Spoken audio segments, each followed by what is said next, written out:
Ассалаумағалейкум, құрметті телефон KZ каналының көрермендері. Біз бүгін ютубтан тағы басқа әлеуметтік желілерден қалай видеоны скачать етіп алуды, телефонға скачать етіп алуды үйретеміз.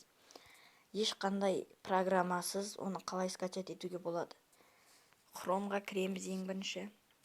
Хромнан ең бірінші, бұл жерде Save from деп жазамыз. Save from деп жаздық. Кіреміз біріншісіне.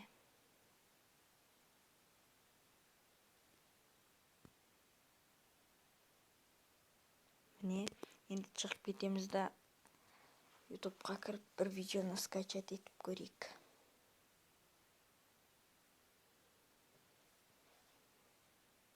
Мысалы, қайырымдылық деген видео. Қандай видео скачать ететін, оның ссылкасын копировать етіп аламыз. Прекрасная цена. Міне.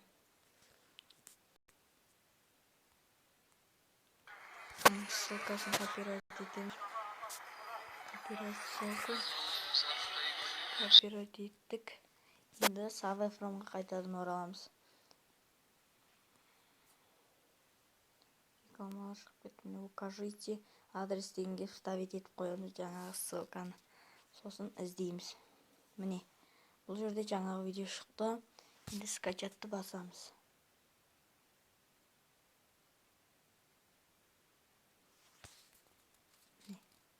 Скачать етіліп жатыр. Көріп отырсыздар. Осылай ссылкасын копировать ету арқылы savefrom.net сайтынан жүктеп алуларыңызға болады. Тек бұл видеолар интернетте болу керек, әйтпесе басқа видеоларды таба алмайды. Назарларыңызға рахмет. Телефон KZ каналына тіркеліп қолдау көрсетейік.